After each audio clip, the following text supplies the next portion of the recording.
Igreja Cristo é Vida, a sua cidade refúgio.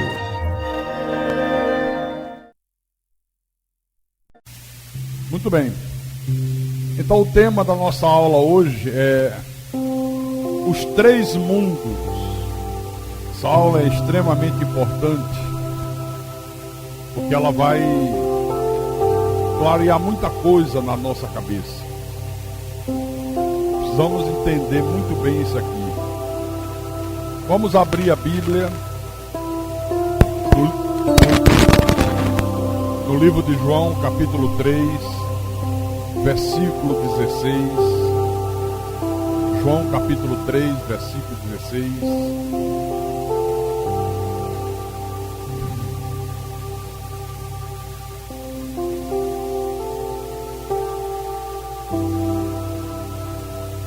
Todos acharam? Então vou ler. O texto sagrado diz assim: porque Deus amou ao mundo de tal maneira que deu o seu Filho unigênito, para que todo que nele crê não pereça, mas tenha a vida eterna. Você sabe que esse versículo é um versículo que muita gente usa para dizer que a salvação de Deus é oferecida a todas as pessoas da terra, universalmente. Não, está aqui, pastor. Deus amou o mundo inteiro. Essa aula de hoje vai mostrar para você, como nós já vimos antes, quando falamos sobre a predestinação, sobre a preexistência, que não é bem assim. Mas é preciso manejar bem a palavra da verdade, para que a gente entenda a verdade de Deus. Então vamos orar para que o Espírito Santo nos dê discernimento. Oremos ao nosso Deus agora.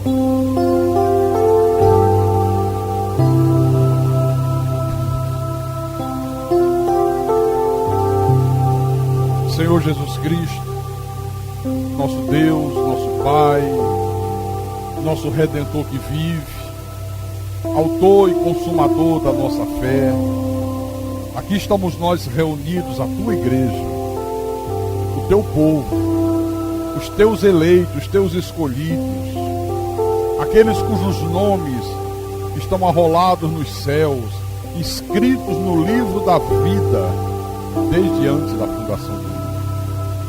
Já louvamos o teu nome, já te adoramos, e agora queremos aprender de ti. Queremos que o teu Espírito nos ensine, porque o pastor não tem essa capacidade. O pastor, o máximo que ele pode fazer é explanar a tua palavra, mas quem ensina é o teu Espírito. Quem ilumina os olhos, quem abre o entendimento é o Espírito Santo. Homem nenhum tem esta capacidade, só o Espírito do Deus Todo-Poderoso. Então fala-nos nessa noite, fala ao teu povo, fala à tua igreja amada, à tua igreja santa. Usa-me como teu pastor, como teu servo. Dá-me a sabedoria, a inspiração, para que eu possa anunciar as boas novas do reino, para que eu possa proclamar os mistérios revelados do Pai. Que tudo seja para a tua honra, para a tua glória e para o teu louvor. Eu te peço em nome de Jesus, em nome do Senhor, e que todos que creem digam amém e amém. Bom, meus irmãos, olha por que é importante essa aula. Quando se traduziu do texto grego original para a nossa língua, o português, sempre houve muitos problemas. E um dos problemas é esse aqui, a palavra mundo. Quando foram traduzir, onde encontraram o mundo, traduziram como mundo, sem discernir, sem procurar entender o que é que o escritor bíblico queria dizer, e acabou gerando muitos problemas. Por que gera muitos problemas?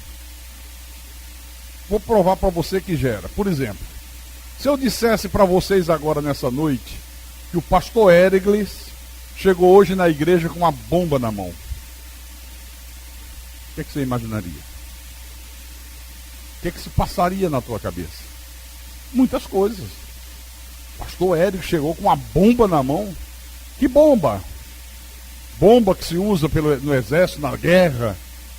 Não. A bomba que ele chegou hoje na igreja na mão foi uma bomba de puxar água de poço. Uma bomba hidráulica. Se eu disser para você que o irmão Orlando trouxe hoje 6 dúzias de mangas, o que é que você imaginaria que ele trouxe? Manga fruta, 6 dúzias de manga rosa, 6 dúzias de manga espada.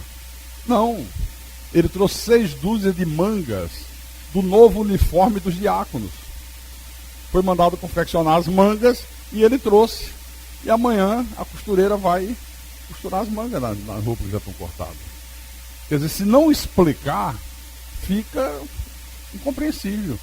Dá margem a uma série de interpretações diferentes. Então nós precisamos saber quando que na Bíblia essas palavrinhas gregas, como é que elas estavam no texto original. Por exemplo, no ponto 1 da apostila diz: o mundo cosmo, essa palavra cosmo no grego, é toda a terra, o universo, os rios, os mares, as florestas e tudo que nele há. Então, vamos abrir em Efésios capítulo 1, versículo 4. Vamos ler o trecho também para ficar mais compreensível, né? Paulo diz à igreja assim: bendito o Deus e Pai de nosso Senhor Jesus Cristo, que nos tem abençoado com toda sorte de bênção espiritual nas regiões celestiais em Cristo. Por isso que na nossa igreja nós não usamos essa expressão Deus te abençoe.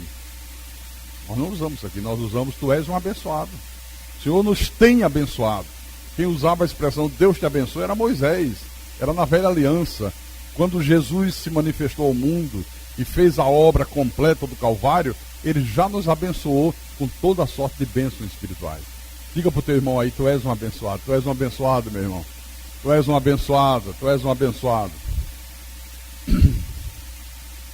Então, na sequência do versículo 4, ele diz: assim como nos escolheu nele antes da fundação do mundo, para sermos santos e irrepreensíveis perante ele. Olha só, Deus nos escolheu em Cristo antes da fundação do mundo.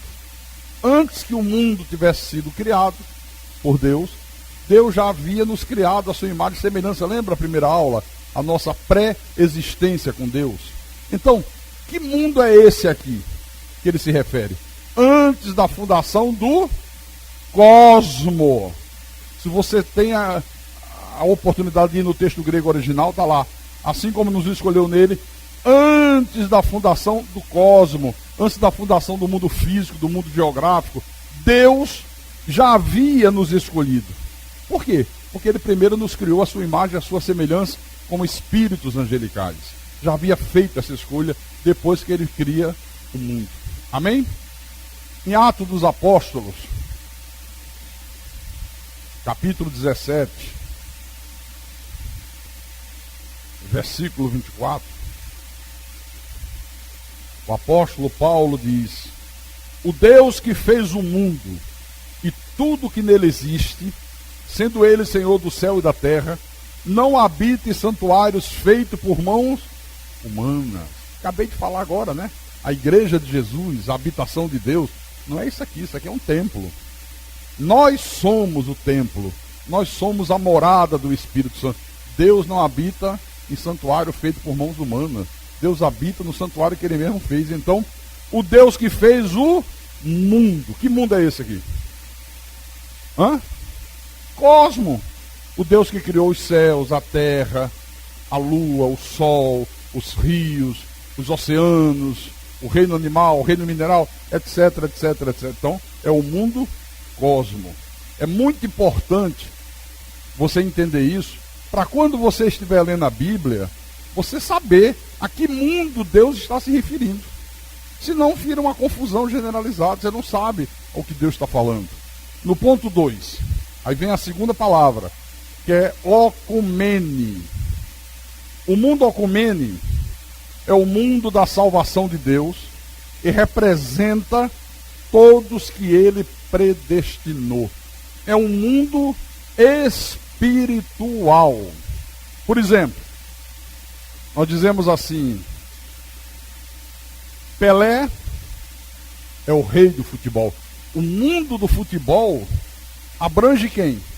Todas as pessoas que estão envolvidas com futebol. O mundo da moda só tem a ver com moda. O mundo da música e o mundo da salvação tem a ver com quem? Com todos aqueles que Deus predestinou para a salvação. É um mundo espiritual. É a igreja de Deus. É a igreja do Senhor Jesus. Por isso, que quando nós lemos Isaías capítulo 53, versículo 11, se a gente não entender isso aqui, fica assim meio baratinado, né? Isaías capítulo 53, versículo 11 e 12. Isso é uma profecia feita 700 anos antes de Jesus se manifestar no mundo no corpo de carne. Então o profeta Isaías disse, se referindo a Jesus, ao Cristo: ele verá o fruto do penoso trabalho de sua alma e ficará satisfeito. O meu servo, o justo, com seu conhecimento, justificará a muitos, porque as iniquidades dele levará sobre si. Por isso, eu lhe darei muitos como a sua parte, e com os poderosos repartirá ele o despojo, porquanto derramou a sua alma na morte. Foi contado com os transgressores, contudo levou sobre si o pecado de muitos, e pelos transgressores intercedeu. Você percebe que a profecia se refere não a toda a humanidade. Ele verá o fruto do penoso trabalho de sua alma, ficará satisfeito. Ele tem conhecimento de que ele disse: as minhas ovelhas ouvem a minha voz, eu as conheço, e elas me seguem. Com seu conhecimento justificará a quantos? Muitos. Ele vai tornar muitos justos, porque as iniquidades dele levará sobre si. Eu lhe darei muitos como a sua parte. Não há essa história de que Jesus morreu por toda a humanidade. Não, pastor, isso é heresia. Jesus morreu por toda a humanidade. O homem é que não aceita ser salvo. Negativo. Jesus morreu pelo seu povo. O anjo foi muito claro quando ele disse a José: não tema receber Maria, tua mulher, o que nela foi gerado é do Espírito Santo. Não temas, tu porás nessa criança que vai nascer o nome de Jesus, porque ele salvará quem?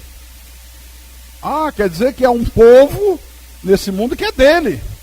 Ele salvará o seu povo dos pecados deles. Se ele viesse para salvar toda a humanidade, e toda a humanidade não fosse salva, então ele não seria o bom pastor, ele seria o mau pastor.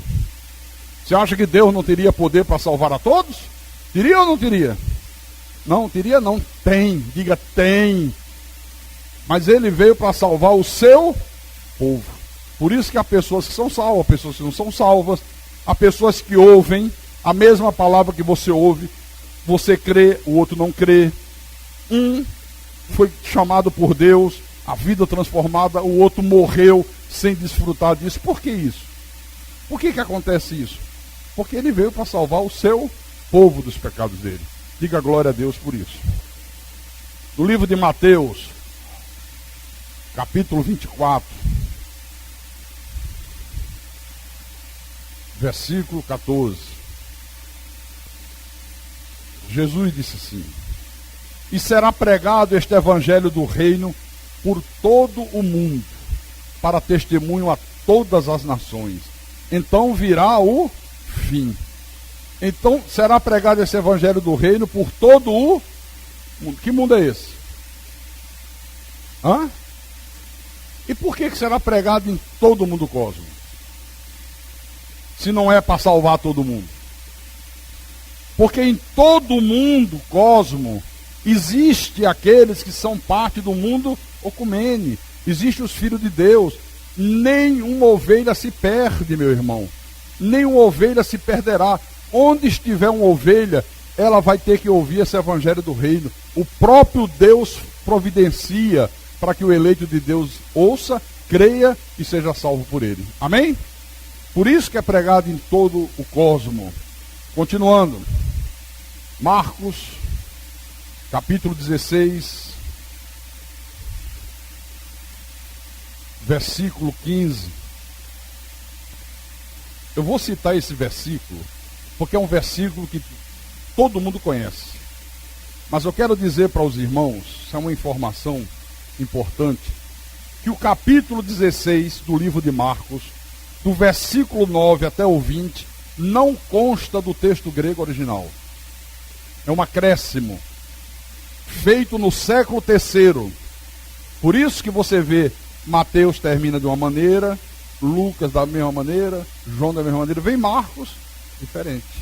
Isso foi um acréscimo. Os grandes estudiosos dizem, pelos estudos feitos, que foi traduzido do latim para o grego no século III. Quer dizer, Jesus nunca falou isso aqui. Por isso que tem gente que diz, Jesus mandou expulsar demônio, como é que na cruz ele derrotou o diabo, se ele mesmo depois mandou expulsar demônio, porque isso aqui não consta no texto grego original.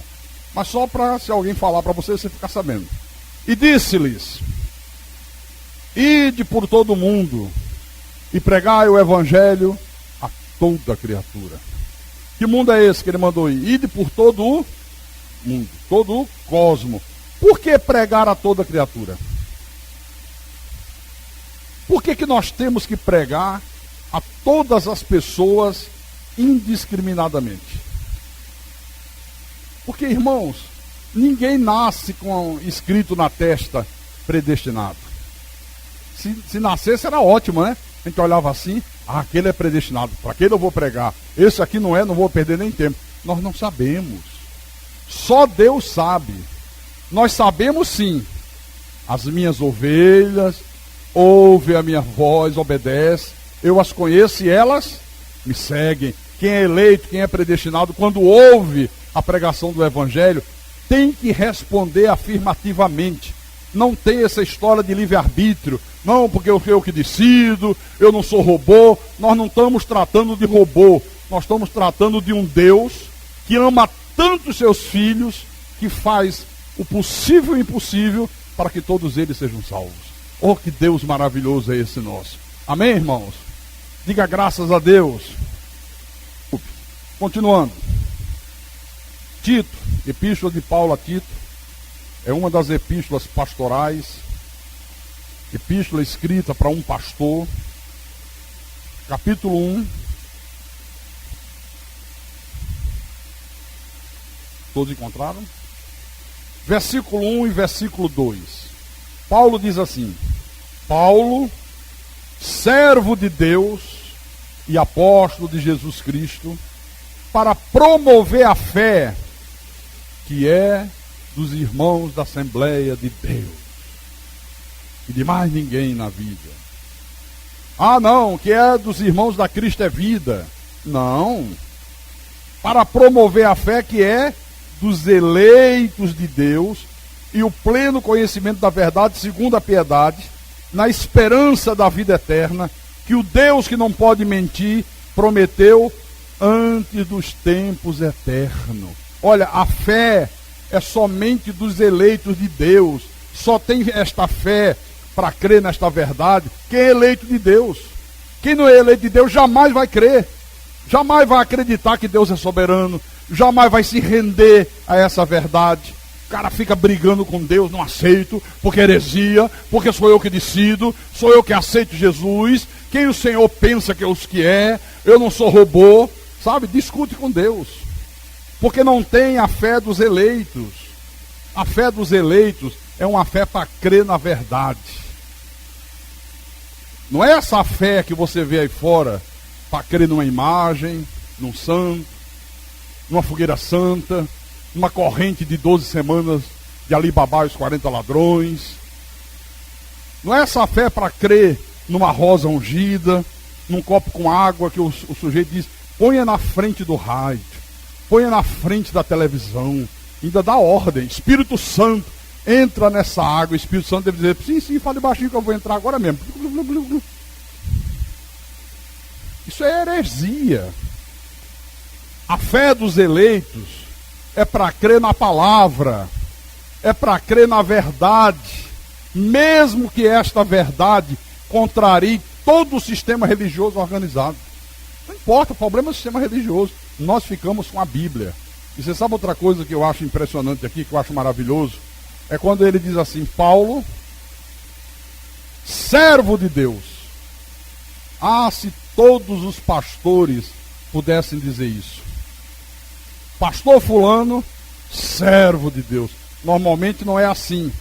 O pastor diz, pastor fulano, servo, aí diz o nome da denominação. Ele é servo da denominação. Se ele tiver os seus olhos iluminados por Deus, entender a verdade de Deus e ver que essa verdade contraria aquilo que a denominação a qual ele pertence prega, ele não pode pregar. Não, aqui você vai pregar o que a denominação manda. Paulo dizia, olha, eu sou servo de Deus. Eu não sou servo de um sistema religioso. Você acha que eu poderia pregar o que eu prego hoje se eu fosse ainda parte de uma seita pentecostal que eu fiz parte durante 15 anos? Nunca. Nunca poderia, jamais eu poderia. Jamais. Eu prego essa verdade hoje, porque hoje eu posso dizer, pastor Carlos Magno, servo de Deus. Eu sirvo a Deus. Eu não sou servo de uma denominação, eu não sou servo de um concílio, viu? Eu sou servo do Deus Todo-Poderoso. A minha subserviência é a Deus e a Deus somente. Amém? Atos capítulo 13, versículo 48. Paulo vinha pregando, os judeus refutavam aquilo que Paulo pregava. Paulo disse, tá bom, eu vou para os gentios, já que vocês não querem a verdade, vou embora, né?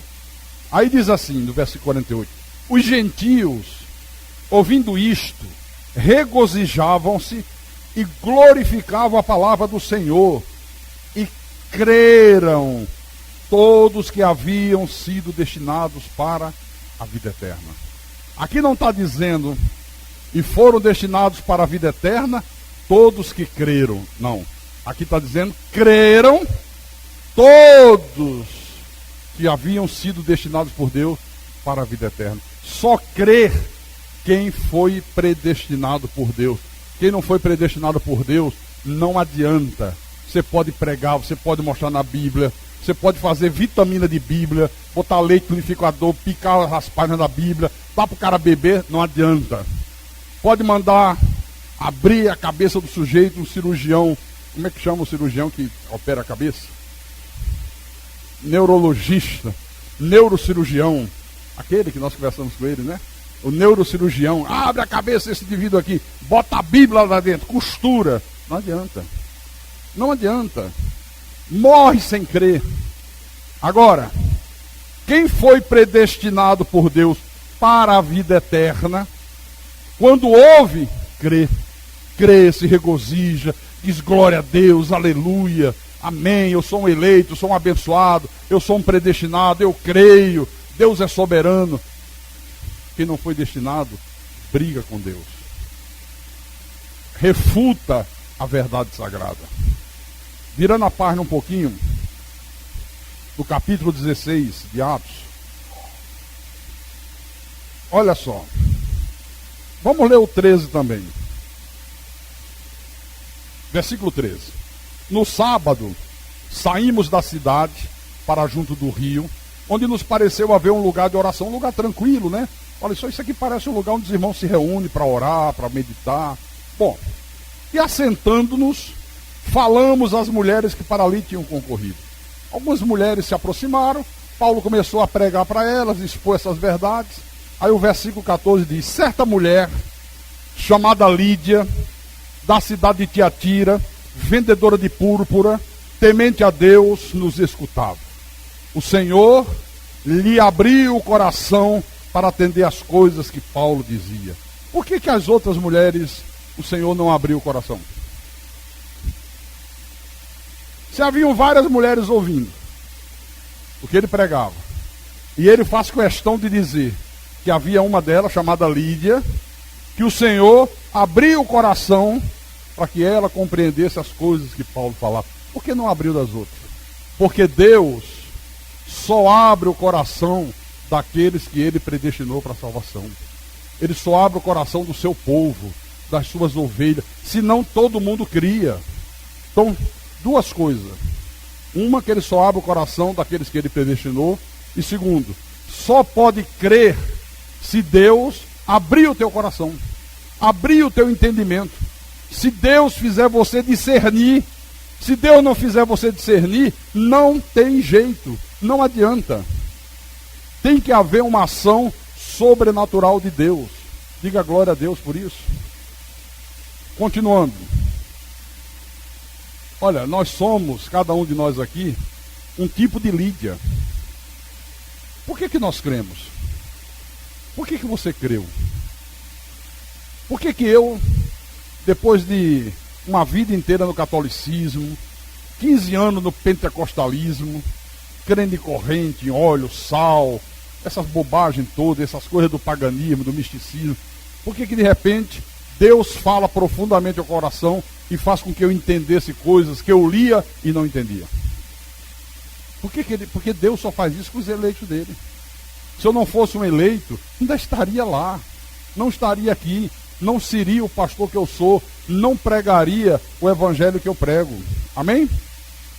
Você também. Amém? Continuando. Capítulo 18, ainda em Atos dos Apóstolos. Atos 18. Versículo 9 e 10. Teve Paulo durante a noite uma visão em que o Senhor lhe disse: não temas, pelo contrário, fala e não te cales, porquanto eu estou contigo, e ninguém ousará fazer-te mal, pois tenho muito povo nesta cidade. Não, Paulo, você não vai sair daqui, a pressão é grande, a perseguição é tremenda, não temas, fala, não te cales, anuncia a verdade, porque eu sou contigo, ninguém vai ousar fazer-te mal, porque eu tenho muito povo nesta cidade. Aleluia. Olha, irmãos, em todas as cidades, em todos os bairros, há muito povo de Deus. O teu vizinho, quem sabe seja um deles. Você tem que pregar, você tem que ter a coragem de expor a tua fé, não ter vergonha de expor a verdade. Se é um eleito, vai crer, vai ouvir, vai se submeter. As minhas ovelhas ouvem. Ouve ou não ouve? Ouve. Obedece, obedece. Crê, crê. Eu as conheço.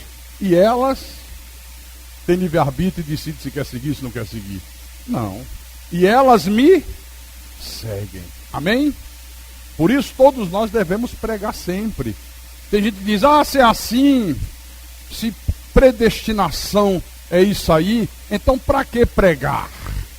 Se já está todo mundo garantido. Não. Todos que Deus predestinou, o pecado de Adão matou. E o método que Deus determinou que essas ovelhas seriam salvas foi através da pregação do Evangelho. Então, aí é que nós temos que pregar mesmo. Aí é que nós temos que anunciar as boas novas do reino. Amém? Nós vamos comemorar dia 11, 13 anos? 13 anos de fundação desse templo aqui. Começamos esse trabalho aqui em Fortaleza. Por que nós chegamos aqui sem conhecer ninguém, pregando uma mensagem que contraria tudo que é ensinado aí fora? E hoje nós temos um povo que crê nessa verdade, que ouviu essa verdade, se rendeu a essa verdade, teve a sua vida transformada, pessoas que nasceram verdadeiramente de novo, pessoas cheias do Espírito Santo. Por quê? Porque há muito povo de Deus nesta cidade. Amém, irmão? Há muito povo de Deus e muitos ainda mais virão. Mas vamos lá. Eu li qual agora? 18? Versículo 9 e 10, né? Vamos para Hebreus. Hebreus, capítulo 9. Hebreus, capítulo 9, versículo 28. O texto diz: assim também Cristo, tendo se oferecido uma vez para sempre, para tirar os pecados de toda a humanidade. Mas por que que pregam que Jesus morreu para tirar o pecado de todos os homens? Ele se manifestou de uma vez e para sempre, para tirar os pecados de quantos? De muitos. Aparecerá a segunda vez sem pecado aos que o aguardam para a salvação. Olha, há um povo nesse mundo, irmão, que aguarda ansiosamente Jesus para viver eternamente com ele. Há um povo nesse mundo cuja única motivação que tem de ir a um lugar chamado igreja, ir a um lugar de culto, de adoração, é receber as benesses de Deus. Carro, casa, prosperidade, grana, sucesso. É a única coisa que motiva. Não, a nossa motivação não é essa. Nesse templo aqui, nós não nos reunimos pensando nessas coisas. O que nos motiva a viver uma vida reta, a sermos obedientes ao Senhor, o que nos motiva a estarmos aqui hoje à noite, estou falando agora com os irmãos da Cristo Vida, a estarmos aqui quinta-feira, estarmos aqui domingo de manhã, domingo à noite, é porque nós aguardamos ansiosamente Jesus para que nós possamos viver eternamente com Ele. Essa é a maior motivação do cristão. Não existe outra motivação além dessa. Amém? Romanos capítulo 8. Romanos capítulo 8, versículo 38 e 39. Ah, como é maravilhoso esse amor de Deus, né? Por isso que Paulo diz em Efésios que o Senhor nos predestinou em amor. Predestinação é um ato do amor de Deus. Amém? Então ele diz: porque eu estou bem certo. Ah, se todo cristão tivesse essa certeza, hein? 90% não tem. 90% do povo evangélico um dia se sente salvo, outro dia se sente condenado, um dia se sente na mão de Jesus, no outro está na mão do diabo, um dia acha que o nome está escrito no livro da vida, no outro já acha que Deus apagou, que Deus riscou. Ninguém tem certeza de nada. Olha a convicção deste homem: porque eu estou bem certo de que nem a morte, nem a vida, nem os anjos, nem os principados, nem as coisas do presente, nem do porvir, nem os poderes, nem a altura, nem a profundidade, nem pastor mandão, porque tem pastor que diz: cuidado, senão eu rasgo o teu cartão de membro, cuidado, senão eu te expulso e você vai para o inferno. É ruim, meu irmão, quem vai é você. Nem a altura, nem a profundidade, nem qualquer outra criatura poderá separar-nos do amor de Deus que está em Cristo Jesus, nosso Senhor. Aleluia! Nada pode nos separar desse amor.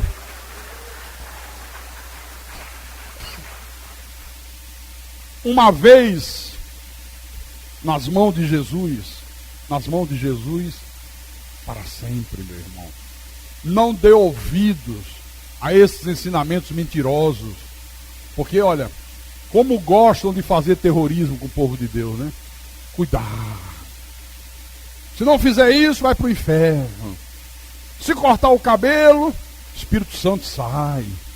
Se não fizer tudo que eu mando, você perdeu a salvação. E o povo vive vida de escravo. Não há liberdade. Quando o apóstolo disse: para a liberdade foi que Cristo nos libertou. Vamos lá, 1 de João, capítulo 2, versículo 2. Esse versículo é muito bom. Olha o que diz aqui. E ele quem? Jesus, a propiciação pelos nossos pecados, e não somente pelos nossos próprios, mas ainda pelos do mundo inteiro. Que mundo é esse aí? Se você for no texto grego original, essa palavra mundo está lá, okumene. Não só pelos nossos próprios pecados, está falando com a igreja, mas pelos do ocumene inteiro. Jesus é a propiciação por todo mundo ecumene, por todos aqueles que ele predestinou. O sujeito pode estar hoje dentro da macumba, na idolatria, na feitiçaria, na lama do pecado, mas no tempo de Deus, o Senhor providenciará para que ele ouça a palavra da verdade, ele crerá e ele verá que o Senhor Jesus foi a propiciação também pelos seus pecados. Aleluia. Não é pelo mundo inteiro como se ensina. Não, ele é a propiciação por todo mundo, por todas as pessoas. Negativo. Ele é a propiciação pelos do mundo ecumene, por aqueles que ele predestinou para a salvação. Ponto 3 da apostila. O mundo aion é a outra palavrinha, que significa o mundo dos perdidos, o mundo dos filhos do diabo. O mundo aion é o mundo da perdição e representa toda a descendência da serpente. Vocês estão lembrados? Gênesis 3,15. Lembra que nós já vimos aqui? Porém, inimizade entre ti, falando com a serpente, e o diabo, e a mulher, entre a tua descendência e o seu descendente. Que há uma descendência da serpente, que não são cobrinhas, serpentezinhas, é uma descendência espiritual, é aquela uma terça parte dos anjos que se rebelou contra Deus, que acompanhou Lúcifer na sua rebelião nos céus, e aprove a Deus, depois do que eles fizeram no Jardim do Éden, permitir que eles também passassem a existir nesse mundo, num corpo de carne semelhante ao meu, semelhante ao teu. Paulo disse, ou não tem o oleiro direito sobre a massa para do mesmo barro fazer vaso para honra e vaso para desonra? Tem. Igualzinho, o corpo é o mesmo, mas o conteúdo que está dentro é diferente, completamente diferente. Então, vaso de desonra, descendência da serpente, é um anjo, um daqueles anjos decaídos, que assumiu um corpo de carne. Mas jamais crerão, jamais serão salvos. Amém? Então vamos lá. 1 de João, capítulo 2, versículo 15. Olha só. Não ameis o mundo, nem as coisas que há no mundo. Se alguém amar o mundo, o amor do Pai não está nele. Como é que o sistema religioso interpretou isso aqui? Os irmãos iam aos pastores e diziam, pastor, olha, o que são as coisas do mundo que eu não posso amar, não devo amar? Aí o cara olhava assim e dizia, praia. Aí começou a proibição de ir à praia. Não pode ter televisão em casa, televisão é coisa do mundo. Não pode ouvir música que não seja hinos de louvor e adoração a Deus. É música do mundo. Não pode a mulher usar calça comprida, é coisa do mundo. E aí começou essa série de bobagens aí. Mas o problema é que a resposta está no versículo 16 e 17. As coisas do mundo que nós não podemos amar, tudo que há no mundo, a concupiscência da carne, a concupiscência dos olhos e a soberba da vida, não procede do Pai, mas procede do mundo. Tem nada a ver com praia, com televisão, com música popular, tem nada a ver com essas coisas. Tem a ver com isso aqui que está escrito. Agora a pergunta é, que mundo é esse?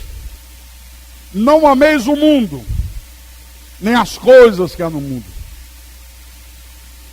O mundo aion, que é um mundo espiritual, composto de filhos do diabo, gente que jamais crerá, jamais obedecerá, jamais nascerá de novo, jamais terá o Espírito Santo. Então essa gente cultua isso aqui, cultiva isso aqui. Interessante é que o mesmo João, eu até preferia que esse versículo tivesse vindo invertido. Primeiro, o que está lá em João capítulo 14, no livro de João, capítulo 14, versículo 17. Olha só, vamos ler o versículo 16 também. São palavras do Senhor Jesus. Jesus disse assim, e eu rogarei ao Pai, e Ele vos dará outro Consolador, a fim de que esteja para sempre convosco. Agora preste atenção. O Espírito da verdade, que o mundo não pode receber, porque não o vê, nem o conhece. Vós o conheceis, porque ele habita convosco e estará em vós. Você sabe que tem gente nesse mundo que quer nada com Deus, quer nada com Bíblia. Às vezes o cara é até um ateu convicto, mas ele cavuca a Bíblia para pegar o povo de Deus que não tem conhecimento e fazer graça. Aí o cara chega e diz assim: vem cá, essa tua Bíblia não merece crédito. O mesmo João, no capítulo 3,16, diz: Deus amou o mundo a ponto de dar o seu Filho. Agora vem dizendo que o mundo não pode receber o Espírito da verdade. Mais adiante ele escreve outra epístola: não ameis o mundo. Como é que é? Deus amou e eu não posso amar? Que confusão é essa? E faz graça. E as pessoas ficam sem saber responder. Está vendo como a Bíblia não merece crédito? Está vendo como é uma confusão só? Vê o quanta contradição. Não há contradição na Bíblia, meu irmão. O Espírito da verdade que o mundo não pode receber. Está vendo a importância de você saber que mundo é esse? Qual é o mundo que jamais receberá o Espírito de Deus? Aion. Então lá no original está assim: o Espírito da verdade, que o Aion, o mundo da perdição, o mundo dos filhos do diabo, o mundo da descendência da serpente, não pode receber, jamais receberá o Espírito de Deus. Nesse mundo Aion, nesse mundo da perdição, olha, o que prevalece é soberba, é mentira, é desejo de adultério, de prostituição, de assassinato, sabe, essas coisas horríveis que a gente conhece muito bem. Ele diz: olha, não ameis o Aion, nem as coisas que há no Aion, nem o que há no Aion, porque elas não procedem de Deus, não tem absolutamente nada a ver com Deus. Procede de quem? Procede de quem? Do diabo. Agora, se alguém quiser fazer graça com você, você já sabe como responder e dar uma lição de conhecimento de Deus. Como é que pode? Deus amou o mundo, agora diz que o mundo não pode receber o Espírito dele. Aí João, para complicar mais ainda, diz para vocês não amarem o mundo. Como é que o Deus de vocês amou o mundo e está proibindo vocês de amar o mundo? Como é que o Deus de vocês deu o Filho dele pelo mundo e agora diz que o mundo não pode receber o Espírito? Que confusão é esta? 90% ou mais dos evangélicos não sabem responder. Ficam... Não, olha, eu não sei não, viu? Mas eu vou perguntar ao pastor. Pergunta e me responde. Ainda faz graça o sujeito lá fora. Aí o cara vai: pastor, olha, o cara me botou ali no canto da parede, falou isso. E aí, pastor? Irmão, isso são mistérios não revelados. Nem ele sabe. Isso são mistérios não revelados. Irmão, não se mete com isso não. O importante é crer em Jesus. Deixa isso para lá. Não se aprofunde nessas coisas. É triste, mas é verdade. Essa coisa de mistérios não revelados, né? Não, nós só saberemos isso na vida eterna, ó. Bom, vamos continuar. Capítulo 15 de João, versículo 19. Quando Jesus estava fazendo a sua oração sacerdotal, ele disse assim: se vós fosseis do mundo, o mundo amaria o que era seu. Como todavia não sois do mundo, pelo contrário, dele vos escolhi, por isso o mundo vos odeia. Que mundo é esse aqui? Que nós não somos dele. O mundo, nós não somos do Aion. Por isso o Aion, como todavia não somos do mundo, pelo contrário dele, por isso o Aion vos odeia. Você já prestou atenção? Uma vez que Deus te chama, te dá vida outra vez, te transforma, tua vida muda por inteiro, Você passa a viver como sal da terra, como luz do mundo. Você já prestou atenção como o mundo da perdição odeia, detesta, sente ódio de você? Por que ele nos escolheu dele? Porque o pecado de Adão nos lançou no meio dessa gente aí. Mas no tempo certo Deus nos tirou do meio dele. De lá nós não somos. Amém, irmãos? Diga glória a Deus. João capítulo 17. João capítulo 17, versículo 9. E essa aqui serve para aqueles que dizem assim: Deus não faz acepção de pessoas. Não, faz sim. Deus não faz acepção de filhos, mas de pessoas ele faz, sim, senhor. Claro que faz. Vamos deixar a Bíblia falar. Jesus orando, aí ele diz: é por eles que eu rogo. Não rogo pelo mundo, mas por aqueles que me deste, porque são teus. Aleluia. Não, que mundo é esse que ele disse? Por esse mundo eu não rogo. Você acha que Jesus roga por um filho do diabo? Se ele rogasse, todos se salvariam, gente. Nenhuma pessoa nesse mundo deixaria de ser salva. Todos seriam salvos. Mas não é assim, é da maneira que está aqui, ó. Não rogo pelo mundo, não rogo pelo Aion, não rogo pela descendência da serpente. Eu não rogo por eles, mas por aqueles que me deste, porque são teus, porque pertencem a ti. Diga glória a Deus por você pertencer a esse Deus maravilhoso. Salmo 58, versículo 3. Salmo 58. Salmo 58, versículo 3. Desviam-se os ímpios desde a sua concepção. Nascem e já se desencaminham proferindo mentira. Ele está dizendo que os ímpios se desviam desde que são concebidos. Quer dizer que antes de serem concebidos já eram ímpios. Claro, a descendência da serpente. Apenas assumiram um corpo de carne. Nascem, passam a existir nesse mundo e já se desencaminham proferindo mentiras. Diga glória a Deus por você não ser um deles. Diga para o irmão do lado, por você não ser um deles. Mateus capítulo 13. Mateus capítulo 13. Versículo 36 em diante. Quando Jesus falou a parábola do joio. Então, despedindo as multidões, foi Jesus para casa. E chegando-se a ele, os seus discípulos disseram: explica-nos a parábola do joio do campo. E ele respondeu: o que semeia a boa semente é o filho do homem. O campo é o mundo.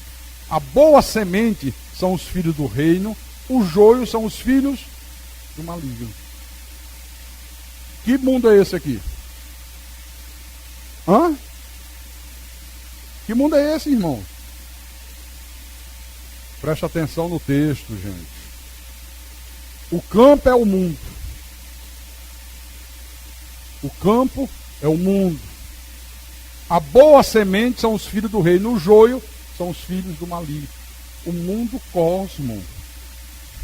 Nesse mundo cosmo, há duas sementes: o joio e o trigo. Quem é que semeou o trigo? Deus. Quem é que semeou o joio? O maligno, o diabo. Há a possibilidade do joio se transformar em trigo? Há a possibilidade de trigo se transformar em joio? Não. Já está decidido. O campo é o mundo. Há nesse mundo duas sementes: os filhos de Deus e os filhos do diabo, o joio e o trigo. A Bíblia diz: as ovelhas, os cabritos, os vasos de honra, os vasos de desonra. Mateus capítulo 15, versículo 13. O Senhor diz: toda planta que meu Pai Celestial não plantou será arrancada. Quer dizer que há nesse mundo cosmo a planta que o Pai plantou e a planta que o pai não plantou.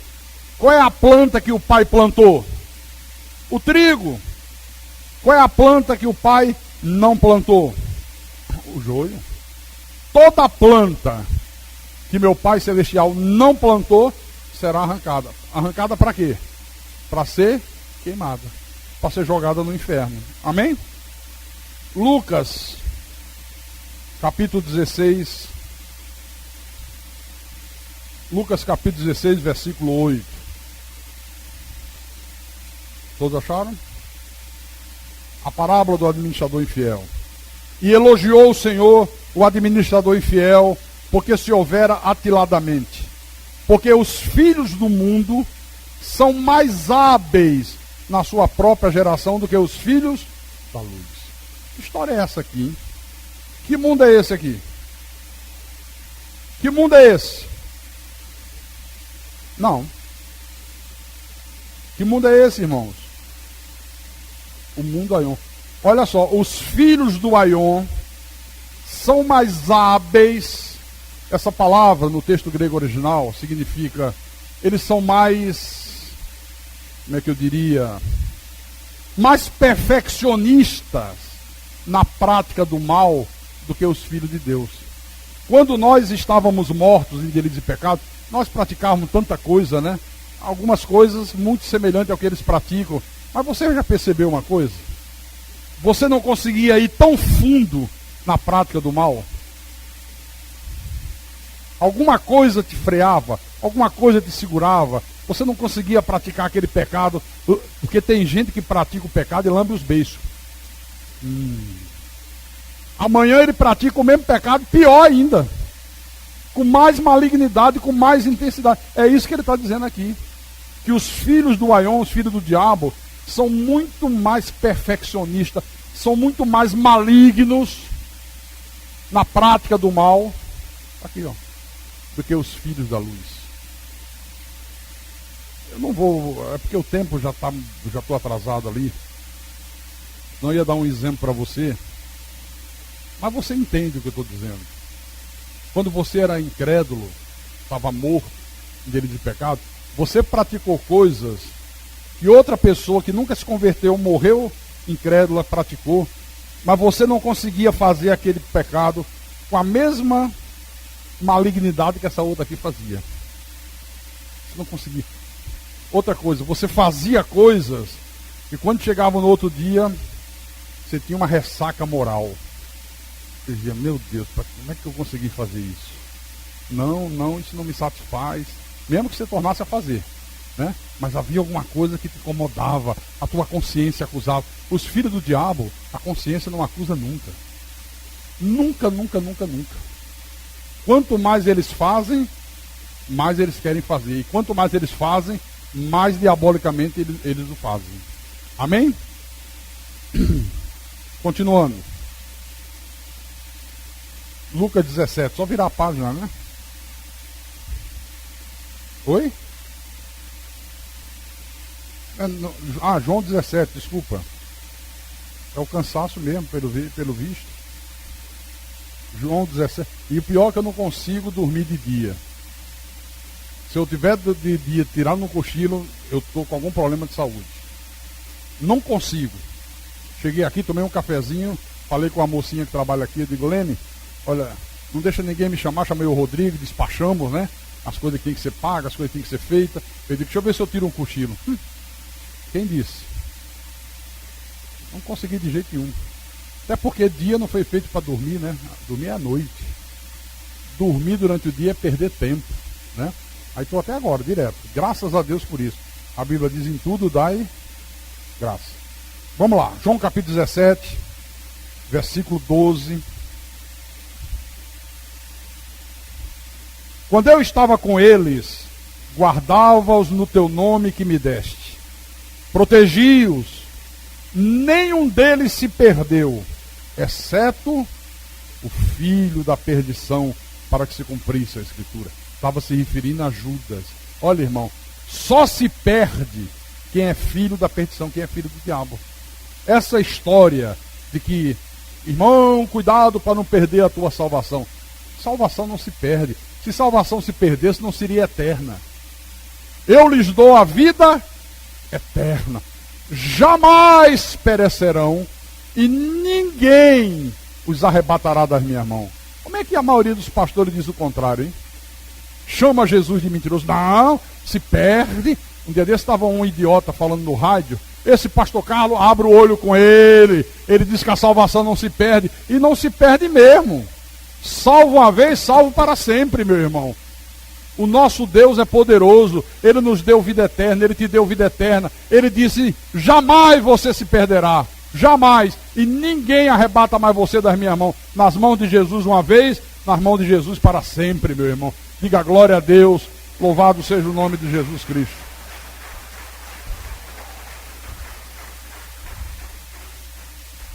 Ponto 3, ponto 4. Os que fazem parte do mundo Aion não têm a fé em Deus, não obedecem à palavra e nem têm os seus nomes escritos no livro da vida. Vamos começar no livro de João, capítulo 8. João, capítulo 8, versículo 43 e 44. Olha só. Havia um grupo de judeus que refutava os ensinamentos de Jesus. Jesus pregava, Jesus ensinava, eles não aceitavam de jeito nenhum. Aí chega uma hora, Jesus se vira para eles e presta atenção à pergunta que Jesus fez. Versículo 43. Qual a razão por que não compreendeis a minha linguagem? Por que vocês não compreendem o que eu falo? Por que vocês não compreendem o meu ensino?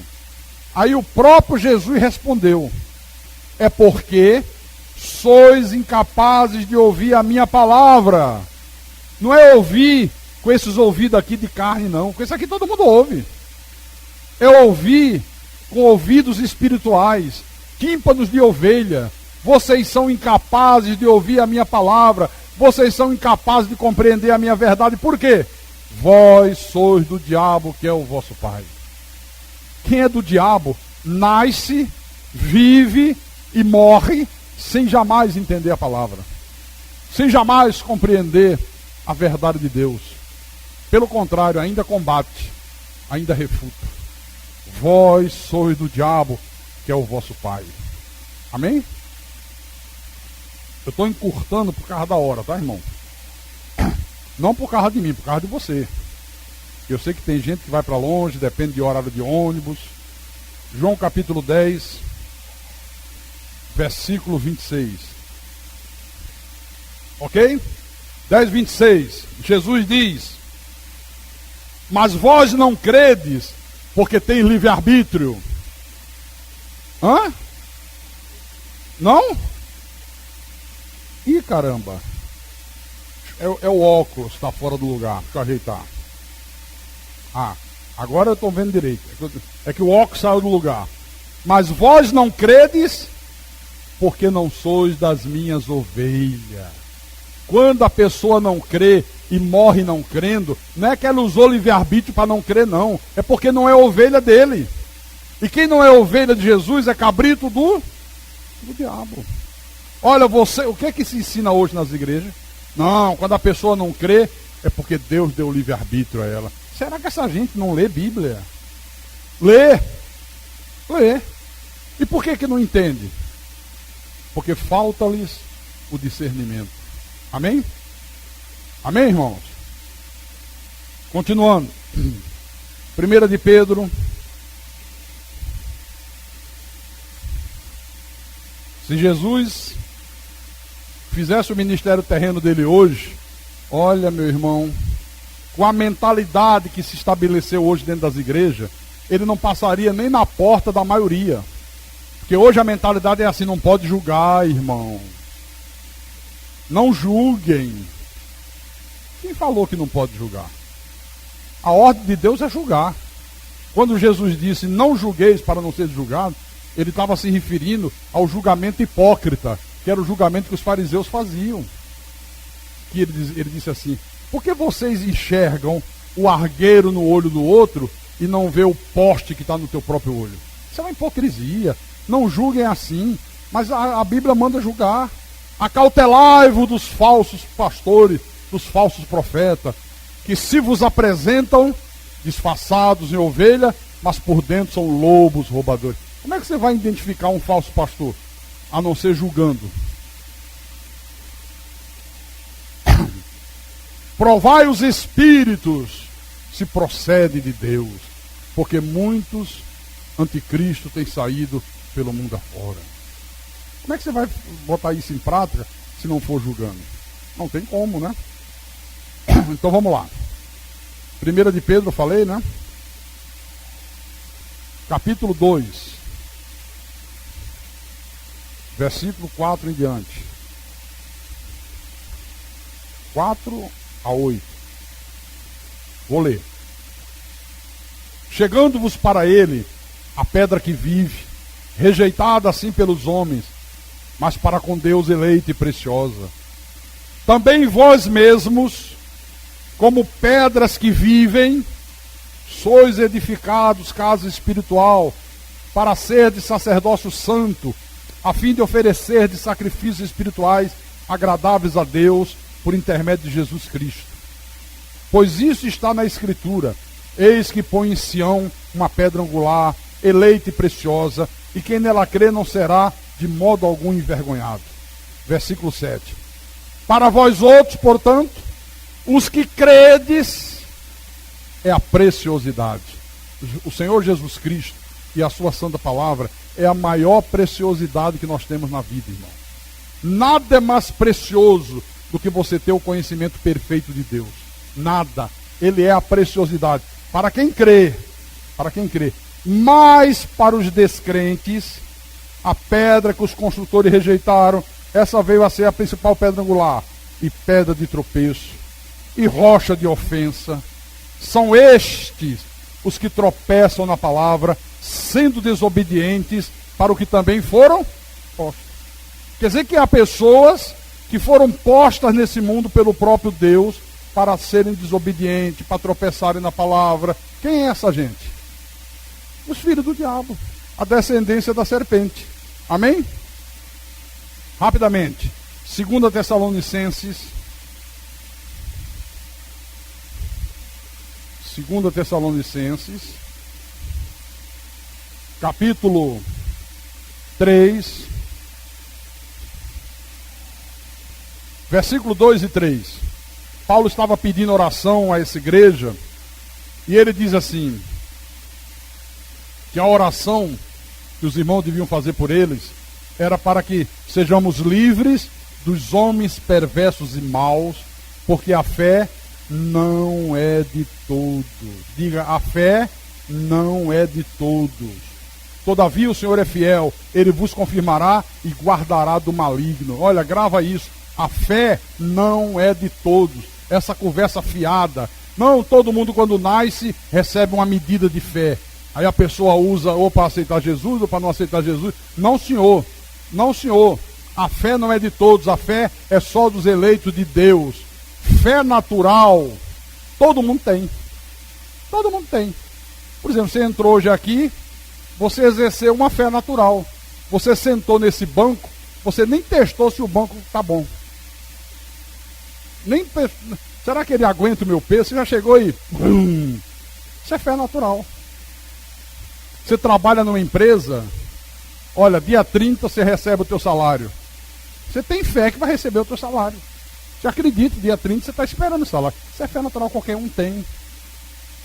Fé para crer em Padre Cícero, São Francisco, imagens, ídolos. Fé para crer em falsos ensinamentos, rosa ungida, a colher de pedreiro ungido. O cara vai para a televisão e diz que vai distribuir a colher de pedreiro ungida. Se o cara der uma quantia de dinheiro, aquela colher de pedreiro vai fazer com que ele consiga ter a casa própria. Isso é casa de polícia. Mas qualquer um pode crer nessas bobagens ou não pode. Agora, crer na palavra, crer que Deus é soberano, crer que Deus está no controle de todas as coisas, que nada acontece sem que seja Deus fazendo ou permitindo que alguém faça. Aí só os eleitos de Deus creem, meu irmão. Só tem essa fé os eleitos de Deus. A fé Não é de todos. Diga graças a Deus. Apocalipse 17, versículo 8. Essa besta, que Paulo chama um pouco antes de grande meretriz, que diz que ela teve filhas meretrizes, são as falsas igrejas, né? Que teve uma mãe meretriz que gerou filhas. A mãe unge os filhos com cinza, as filhas com óleo, com mirra, com suco de uva, dizendo que é o sangue do cordeiro, suor. A mãe induz os filhos à idolatria de colocar a fé numa imagem, numa pessoa que morreu. E as filhas, a mesma idolatria, só que mais moderna. Colocar a fé numa rosa, no sal, no óleo. Isso é idolatria do mesmo jeito. Muitos idolatram o pastor, muitos idolatram a denominação. É ridícula essa coisa, né? Oi, irmão, tudo bem? Tudo bem. E aí, o irmão é o quê? Olha, a coisa mais difícil é você ouvir alguém dizer assim, sou cristão. Um diz, sou batista. Aí o outro diz, eu sou assembleiano. Aí o outro, eu não, eu sou presbiteriano. O outro diz, eu sou pentecostal. E fica uma briga, parece torcida de clube de futebol. Ou não parece? Parece. Parece, viu? É ridículo. Então vamos lá. A besta que viste, era e não é, está para emergir do abismo e caminha para a destruição. Graças a Deus, caminha para a destruição. Haverá o dia que esse sistema podre da grande meretriz e suas filhas meretrizes serão destruídos. E aqueles que habitam sobre a terra, cujos nomes não forem escritos no livro da vida desde a fundação do mundo, se admirarão, vendo a besta que era e não é, mas aparecerá. Quer dizer que há nesse mundo dois tipos de povos. Aqueles cujos nomes foram escritos no livro da vida desde quando? Desde a fundação do mundo. É outra história furada que se ensina. Não, irmão, quando você aceita Jesus, o Senhor escreve o teu nome no livro da vida. Mentira. Deus já escreveu os nossos nomes no livro da vida desde antes da fundação do mundo. Quando Ele nos criou, a imagem e semelhança dele, Ele já escreveu o nome, e uma vez no livro da vida, ninguém mais apaga, meu querido. Então, mas há aqueles cujos nomes não foram escritos no livro da vida desde a fundação do mundo. Esses vão se admirar com a besta que era e não é, mas aparecerá. É aquele povo que morre crendo na mentira, morre adorando imagem, morre fazendo corrente, acreditando em picaretas espirituais. Você pode mostrar na Bíblia 500.000 vezes e a pessoa não se rende. A avó da minha esposa era uma católica devota. O quarto dela, olha, eu acho que o Vaticano perde. De tanta imagem que tinha, quando chegava de noite, a velhinha acendia não sei quantas mil velas, ficava todo mundo, vai incendiar a casa, vai incendiar a casa. Olha lá, vê quando ela dormiu para ir apagando. Era vela que não acabava mais. A gente pegava a Bíblia, ela é uma senhora lúcida, lúcida. Não era gagá, não. Dona Nadir, olha só, pega a sua Bíblia. Aí ela trazia, para não dizer que era outra Bíblia, né? Abra aí, aí mandava ela abrir. Lê aí. Aí ela lia. A senhora está vendo Deus condenando a idolatria? Que não se pode pegar de um pedaço de madeira, fazer um Deus, um ídolo, blá, blá, blá, blá. Ela lia, e aí? Olha, mas está escrito que quem vive na idolatria vai para o inferno se morrer. Tá. Deixa eu ir para o inferno com o meu santinho mesmo. Não. O que é isso? Aqueles cujos nomes não forem escritos no livro da vida desde a fundação do mundo se admirarão, vendo a besta que era, não é, mas aparecerá. O cara morre no erro. Morre crendo numa mentira. Não se submete nunca à verdade sagrada. Amém? Judas só tem um capítulo, versículo 4. Há 20 anos atrás, quando eu ouvi pela primeira vez uma pregação sobre o Evangelho da Graça de Deus, aí o pastor, que era um amigo meu, que tinha sido meu subordinado, falou em Judas. E você sabe o que é que eu pensei? Eu disse assim, puxa vida, cara, eu não sabia que Judas escreveu a epístola. Eu pensava que era Judas o traidor. Olha a ignorância do homem. E era esse homem ignorante que pregava para 100 mil pessoas nos estádios de futebol. Que era idolatrado. Homem de fé. Que fé nada, só fazia gritar. Sai demônio, sai capeta, volta de novo, sai outra vez, volta de novo. Fazia outra coisa. Achava que era Judas o traidor. Bom, versículo 4. Depois você vai ler o 3.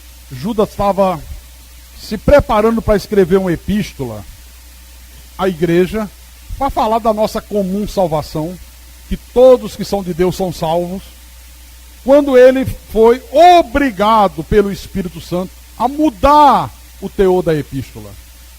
Há 15 dias atrás, eu lembro como se fosse hoje, no último culto que eu fiz antes de viajar para Natal e Recife, eu subi aqui de manhã, domingo de manhã, desci pronto com a mensagem para pegar para a igreja.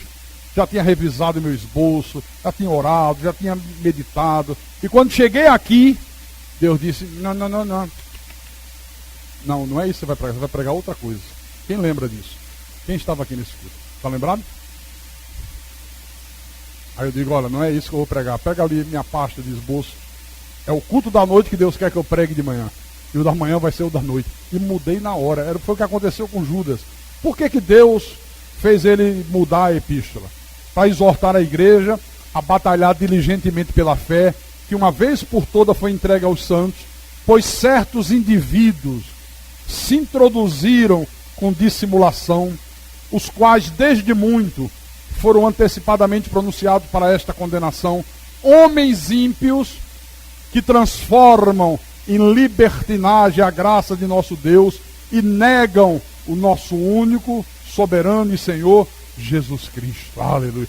Olha, Deus disse, Judas, muda! Não vai falar sobre comum salvação, não. Você vai exortar a igreja a batalhar diligentemente pela fé, a batalhar diligentemente pela verdade, pois tem certos indivíduos que se introduziram dentro da igreja, se introduziram com dissimulação, parecem crentes, parecem convertidos, parecem pastores, mas são homens ímpios, que já foram antecipadamente pronunciados para esta condenação, já estão condenados. Eles transformam em libertinagem a graça de nosso Deus. E negam nosso único, soberano e Senhor, Jesus Cristo. Negam a soberania de Deus. Diz que o homem manda em Deus. Que Deus tem que respeitar o homem. Está aqui, ó. Você sabe o que é uma pessoa dizer assim? Rapaz, é cada coisa. Cada dia surge uma novidade. Essa semana agora mandaram para mim um vídeo. Eu nem lembro de onde é. Os caras foram para Minas Gerais, onde tem as minas de ouro, aquelas. Aí entram dentro de uma mina daquelas antigas, para pegar a raspa de ouro. Não tem mais ouro nenhum lá, mas tem a raspa. Aí raspa aquilo que ainda está na rocha e fazendo a campanha do pingo de ouro. E dizendo, você vai vir à igreja e vai receber um pingo de ouro. E a partir desse dia, você vai ficar milionário. Nunca mais vai te faltar nada. Olha, se uma pessoa normal disser isso na rua e não acontecer, ela é presa como estelionatário. 171. Código 171 do processo penal. Estelionato. A pastosada pinta e borda e não acontece nada. Isso é um estelionato. Se você mandar R$1.000, Deus tem uma porção extra para derramar sobre a tua vida. Rapaz, numa televisão, falando para milhões e milhões de pessoas. E o povo, coitadinho, aflito, desesperado, necessitado, acredita. Olha, eu estou dizendo porque o homem de Deus está aqui. Mike Murdock, não é isso? Foi esse picareta que estava lá? Falando em inglês, né? E o cara traduzindo. Eu como profeta de Deus, Deus está me mandando dizer que se você mandar R$900, você vai ter uma porção extra de Deus. Caso de polícia. Caso de polícia. E para a gente terminar, 1 de João, capítulo 2, versículo 18 em diante. Isso aqui responde àqueles que perguntam: e quando uma pessoa está na igreja, passou às vezes 5 anos, 6 anos, 8 anos, e de um dia ela vai embora, volta para a vida de pecado, volta a ser gay, a ser prostituta, volta para a macumba, volta para o catolicismo. Não é a prova que perdeu a salvação? Não. Ninguém pode perder o que nunca teve. Ninguém perde o que não tem. Olha aqui a resposta. Vamos lá, versículo 18. Filhinhos, já é a última hora. E como ouvistes que veio o anticristo, também agora muitos anticristos têm surgido, pelo que conhecemos que é a última hora. Eles saíram do terreiro de macumba. Não. Os anticristos saem de onde, hein? Do nosso meio. Eles saíram de nosso meio. Entretanto, não eram dos nossos, porque se tivessem sido dos nossos, teriam permanecido conosco. Todavia, eles se foram para que ficasse manifesto que nenhum deles é dos nossos. E vós possuís unção que vem do santo, e todos têm de conhecimento. Não vos escrevi porque não saibais a verdade, antes porque a sabeis, e porque mentira alguma jamais procede da verdade. Quem é o mentiroso? Senão aquele que nega que Jesus é o Cristo. Esse é o anticristo, o que nega o Pai e o Filho. Olha só. Muitos anticristos. Eu recebi um e-mail, eu vou responder pelo meu programa de rádio. Não sei se é um homem, se for uma mulher, dizendo que o pastor falou que anticristo é um ser que vai se manifestar, irmão Geraldo, com cabeça de dragão, pata de elefante, rabo não sei de quê, e que quando ele abre a boca sai fogo. O que é anticristo, hein? Contra Cristo. Contra Cristo. Toda pessoa que é contra a verdade é anticristo. Por isso que ele diz: muitos anticristos têm surgido, pelo que conhecemos que é a última hora. Eles saíram do nosso meio. Todas essas seitas que existem aí fora, que pregam o evangelho pervertido, que pregam a teologia da prosperidade, que enganam o povo, que fazem comércio com o povo de Deus, todos esses líderes um dia frequentaram uma igreja evangélica. Aí saíram, abriram suas seitas. Por que eles saem do meio da igreja?